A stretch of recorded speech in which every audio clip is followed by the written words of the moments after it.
నిన్న నామినేషన్ల ప్రక్రియ నిన్నటితోటి ముగిసిపోయింది. జూబ్లీ హిల్స్ ఉప ఎన్నికల నామినేషన్ను ప్రక్రియ అయిపోయింది. నిన్నటితోటి మొత్తం 150 మందికి పైగా నామినేషన్లు వేశారు. మొత్తం 150కి పైగా నామినేషన్లు వచ్చినాయి. నిరుద్యోగులు త్రిబుల్ బాధితులు సైతం నామినేషన్లు దాఖలు చేశారు. ఈ నెల 24 వరకు విత్డ్రా చేసుకునేటువంటి అవకాశం కూడా ఉన్నది. నవంబర్ 11న పోలింగ్ ఉన్నది, 14న ఫలితాలు ఉన్నాయి. సో నవంబర్ ఇంకొక 10 రోజుల తర్వాత పోలింగ్ ఉంది. అంటే ఇవాళ 22వ తారీఖు, ఇవాళ 22 అంటే ఇదొక 8 రోజులు, ఒక 10 రోజులు, దాదాపు ఇంకొక 20 రోజుల సమయం ఉన్నది పోలింగ్కి. 14వ తారీఖు నాడు పోలింగ్ అయిపోయినాక కరెక్ట్గా ఒక 4 డేస్కి ఫలితాలు కూడా వస్తాయి. సో నిన్న 150 మందిగా నామినేషన్లు దాఖలు చేశారు. దానికి సంబంధించినటువంటి వార్త కూడా చూద్దాం. ఎవరెవరు దాఖలు చేశారు? నిరుద్యోగుల నుంచి కొంతమంది, రైతుల నుంచి కొంతమంది, వీరందరూ కూడా నామినేషన్లు దాఖలు చేశారు. ఎవరు రాయలేదా? చాలా గ్రేటు. పత్రికలు అనేది ఈ రకంగా వాళ్ళ బుద్ధిని బయటేసుకుంటా ఉంటాయి. చూడండి, ఈనాడు లేదానా? ఈనాడు కౌంట్ చేయవా ఎంతమంది నామినేషన్ వేసిర్రు అనేది? ఏ పత్రిక రాయనట్టున్నది. ఎందుకు ఆ వార్త రాస్తే ఇజ్జత్ పోతుందనా? ప్రభుత్వం మీద వ్యతిరేకతతో ఇంతమంది నామినేషన్ దాఖలు చేసిరనా? ఎందుకు? జూబ్లీ హిల్స్ నియోజకవర్గ ఉప ఎన్నికల నామినేషన్ల గడువు ముగిసింది. మొత్తం 150కి పైగా నామినేషన్లు దాఖలయ్యాయి. బీజేపీ అభ్యర్థి లంకల దీపక్ రెడ్డి మంగళవారం నామినేషన్ దాఖలు చేశారు. అలాగే బీఆర్ఎస్ పార్టీ జూబ్లీ హిల్స్ అభ్యర్థి మాగంటి సునీత కూడా షేక్పేట ఎంఆర్ఓ కార్యాలయంలో 4వ సెట్ నామినేషన్ పత్రాలు దాఖలు చేశారు. ఇంకా ప్రధాన పార్టీలతో పాటు స్వతంత్రులు, రీజనల్ రింగ్ రోడ్డు బాధిత రైతులు, ఓయూ నిరుద్యోగ సంఘాల నాయకులు నామినేషన్లు దాఖలు చేశారు. దాఖలైన నామినేషన్లు అధికారులు నేటి నుంచి ఆర్ఓ సాయిరామ్ పరిశీలిస్తూ ఉంటారు.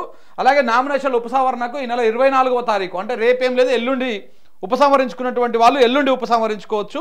దానికి సంబంధించినటువంటి ఇది 219 మంది మెంబర్సు 320 నామినేషన్లు దాఖలు చేసిరని చెప్పేసి నాగరాజు పెడతా ఉన్నాడు.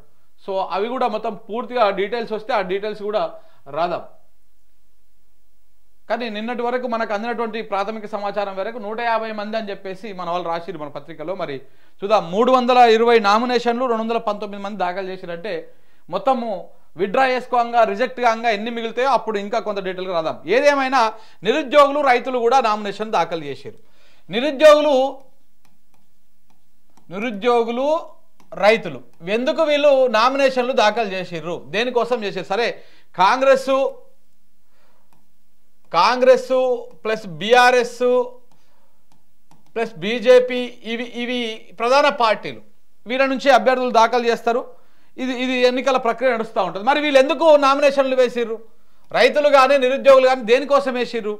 అంటే ఈ ప్రభుత్వము రైతులకు ఇచ్చినటువంటి హామీలు కావచ్చు, రైతుల భూములను గుంజుకున్నటువంటి వ్యవహారంలో ఏ రకంగా వ్యవహరిస్తుందో దానికి నిరసనగా రైతులు నామినేషన్ దాఖలు చేశారు.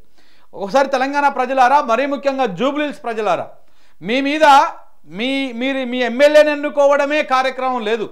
మీ భుజాన ఎవరెవరి బాధ్యతలు ఉన్నాయంటే నిరుద్యోగుల బాధ్యతలు జూబ్లీ హిల్స్ ప్రజల మీదనే ఉన్నాయి, వాళ్ళ భుజాననే ఉన్నాయి.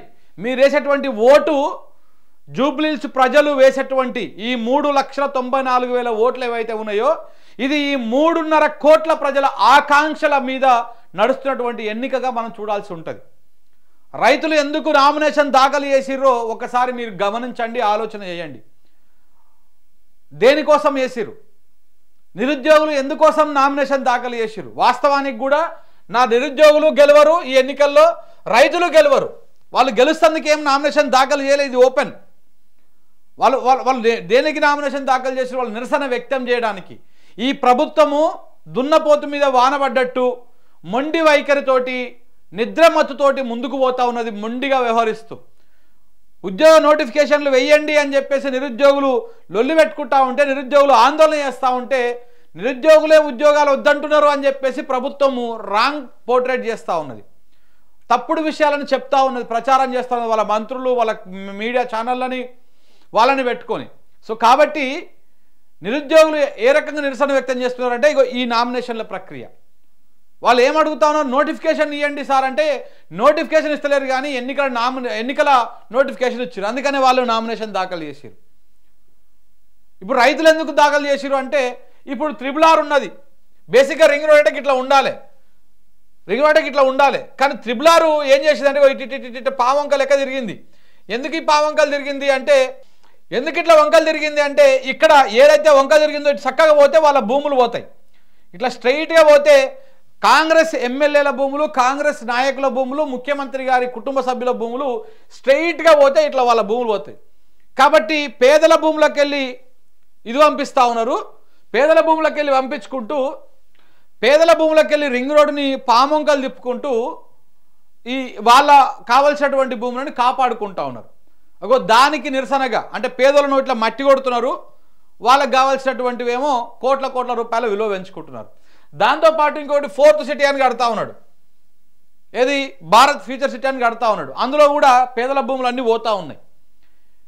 ఈ రైతులందరూ మమ్మల్ని నిండా ముంచుతున్నాడు రేవంత్ రెడ్డి అని చెప్పేసి వాళ్ళు నిరసన వ్యక్తం చేయడం కోసం ఈ రకంగా నామినేషన్ దాఖలు చేశారు. అందుకే తెలంగాణ ప్రజలు మొత్తం జూబ్లీహిల్స్ ప్రజల వైపు చూస్తూ ఉన్నారు. జూబ్లీహిల్స్ చేతిలో ఉన్నది. ఇవాళ కాంగ్రెస్కు బుద్ధి చెప్తారా? ఈ కాంగ్రెస్ని ఇంకా రెచ్చిపో, ఇంకా రాకాసి లెక్క ప్రజల మీద పడు, ఇంకా రాకాసి లెక్క రైతుల మీద పడు, నిరుద్యోగులను ఇట్లనే వేపుకొని తిను, నిరుద్యోగులు ఇట్లనే గోసబెట్టు అని చెప్పేసి మీరు డిసైడ్ చేసేటువంటి ప్రక్రియ మీ చేతిలోనే ఉన్నది. మీరు కాంగ్రెస్ పార్టీకి ఓటేస్తే, కాంగ్రెస్ పార్టీని అక్కడ గెలిపిస్తే ఈ రైతులని, ఈ నిరుద్యోగులని, వీళ్ళందరినీ ఓడగొట్టినట్టుగా వాళ్ళు ఫీల్ అవుతూ ఉన్నారు. మీరు ఎందుకోసం వాళ్ళు అక్కడికి వచ్చి నిరసన వ్యక్తం చేశారంటే జూబ్లీహిల్స్ ప్రజలకు వాస్తవాలు తెలియాలి, ఆ ప్రజలకి ఈ వాస్తవాలు తెలియడం కోసం ఈ రకంగా చేశారనమాట. సో ఈ రకంగా జూబ్లీహిల్స్ ప్రజలు దయచేసి జూబ్లీహిల్స్ ఉప ఎన్నికగానే దీన్ని చూడకండి.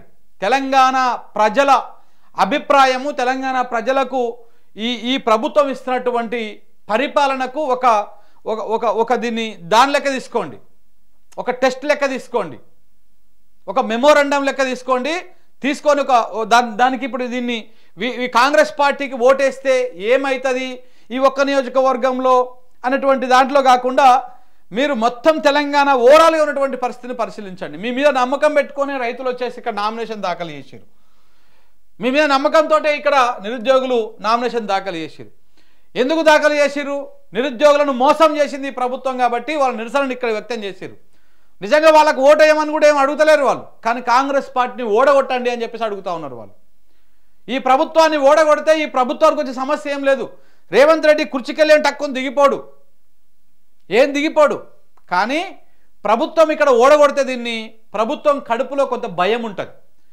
ఆ భయంతో నిరుద్యోగులకు నోటిఫికేషన్ ప్రక్రియ వెంటనే స్టార్ట్ చేస్తాడు, ఉద్యోగాలు ఇస్తాడు.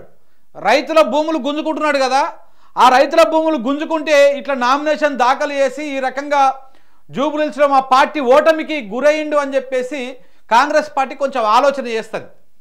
కాంగ్రెస్ అధిష్టానం కూడా రేవంత్ రెడ్డిని తాల్తిక్క నిర్ణయాల వల్లనే ఇవాళ రైతులు వ్యతిరేకమయ్యారు, నిరుద్యోగులు వ్యతిరేకమయ్యారు, ప్రజలు వ్యతిరేకమయ్యారు, పింఛన్ తీసుకుంటోళ్ళు వ్యతిరేకమయ్యారు, మహిళలు వ్యతిరేకమయ్యారు, ఉద్యోగులు కూడా వ్యతిరేకమయ్యారు. సో కాబట్టి నీవు కొంచెం తగ్గించుకొని ప్రభుత్వానికి ప్రజారంజక పాలన అందించు ప్రజలకు అని చెప్పేసి కొంత మొట్టికాలు తట్టేటువంటి అవకాశం ఉంటుంది ఏఐసిసి కూడా.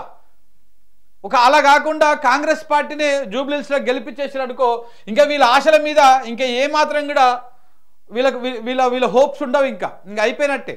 అంటే ప్రజలకు ఏమి ఇవ్వకపోయినా ఓట్లేస్తున్నారు, ప్రజలకు 4,000 పింఛన్ ఇవ్వకపోయినా ఓట్లేస్తున్నారు, రైతులను భూములు గుంజుకున్నా ఓట్లేస్తున్నారు, హైడ్రా పెట్టి పేదోళ్ళ గుడిసెలు, మధ్యతరగతి వాళ్ళ గుడిసెలు కూలగొట్టినా కానీ ఓట్లేస్తున్నారు.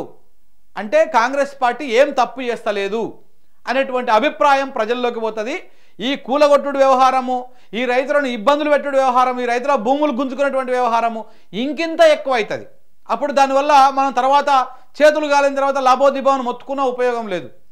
మనం తీసుకున్నటువంటి డిసిషన్ ఏదైతే ఉందో ఆ నిర్ణయం తీసుకుంటప్పుడే చాలా పక్కడబందీగా ఆలోచన చేసి తీసుకోవాలని చెప్పేసి ఈ నిరుద్యోగులు, ఈ రైతులు కోరుతా ఉన్నారు. నిన్న ఓయూ నుంచి నిరుద్యోగుల నుంచి కొంతమంది నిరుద్యోగులు పోయి నామినేషన్ వేసారు. అలాగే నిరుద్యోగుల వాయిస్గా వినిపిస్తున్నటువంటి అస్మా కూడా నామినేషన్ దాఖలు చేసింది. రైతులు కూడా చాలామంది సంస్థ నారాయణపురంకి వెళ్ళి కొంతమంది వచ్చారు, ఇటు ఫోర్త్ సిటీకి వెళ్ళి కొంతమంది వచ్చారు, అటు మాడులకు వెళ్ళి కొంతమంది వచ్చారు. మొత్తం చాలామంది రైతులు నామినేషన్లు దాఖలు చేసిరు. ఎందుకు వేసిరు? వాళ్ళందరూ ఏం గెలవాలని, ఎమ్మెల్యేలు కావాలని వేయలే. ఈ ప్రభుత్వానికి సురుకులు తగలాలే. నియోజకవర్గ ప్రజలు, జూబ్లీహిల్స్ నియోజకవర్గ ప్రజలు దయచేసి మమ్మల్ని ఆలోచించి మమ్మల్ని ఇంతమందిని గోసపెడతా ఉన్నారని చెప్పేసి వేయాలి. ఇంకా కొంతమంది హైదరాబాద్లు కూడా వేసి ఉంటే ఇంకా మంచిగా ఉంటుండే. వేసిరో ఏమో చూడాలి, దాన్ని క్రాస్ చెక్ చేయాలి. వీళ్ళందరికీ ఇండ్లను కూలగొట్టిరు కాబట్టి